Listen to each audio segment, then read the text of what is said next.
Today I'm going to share my journey of training for a half marathon. Now, I'm not a person who found joy in running. When I was younger, the only time I ran was when I was trying to get away from danger. As I got older, I decided to try and get into running, on a casual basis. I had some friends that loved running and would tell me how great it is. Like anyone that wants to spend time with their friends, I decided to do what any sensible person would do. Go to the store and find the cheapest tennis shoes that seemed comfortable enough to run in. If you are an avid runner or someone who just knows better, you know that this is a terrible idea. There are entire stores dedicated to running shoes for a reason. So, I put on my new shoes that were not specifically for running and ventured out on my first run.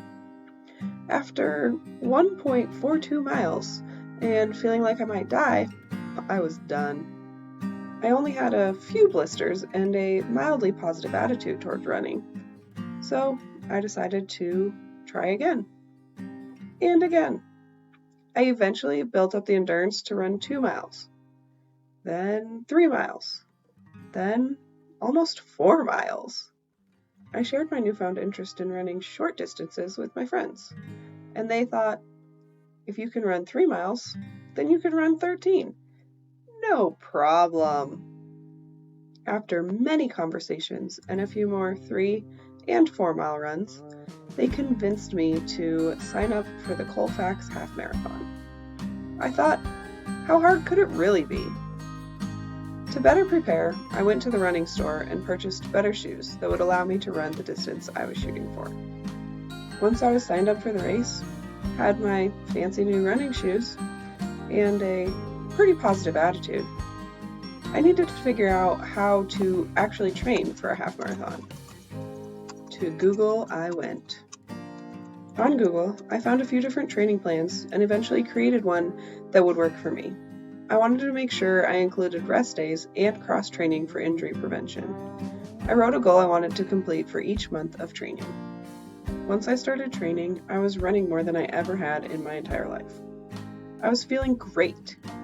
I was running all over the city and also in the mountains.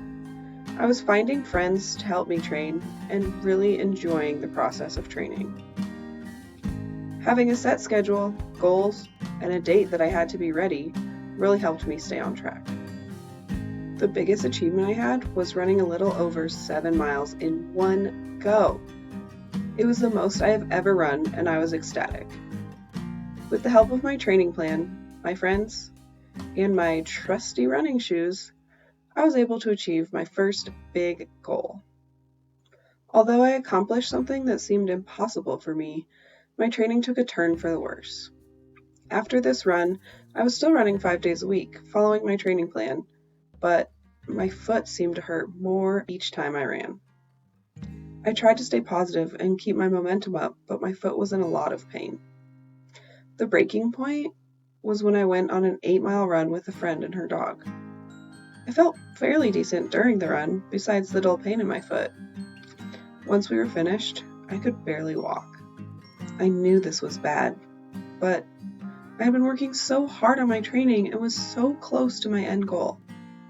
I decided it was not worth it to try to live through the pain and potentially cause permanent damage to my foot.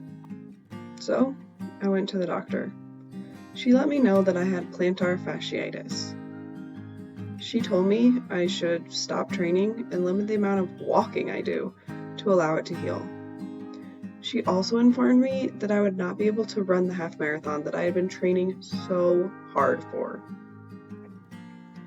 To say I was devastated would be an understatement. I cried when I left the doctor's office.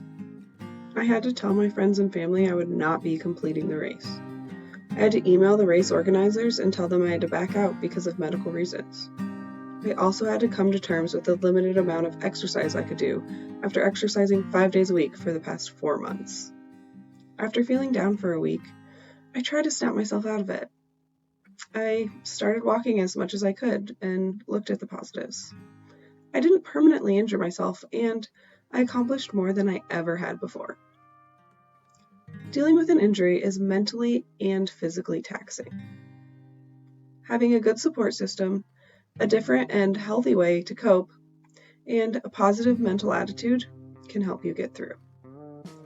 Even if you don't make it to the finish line, knowing you tried your hardest still counts.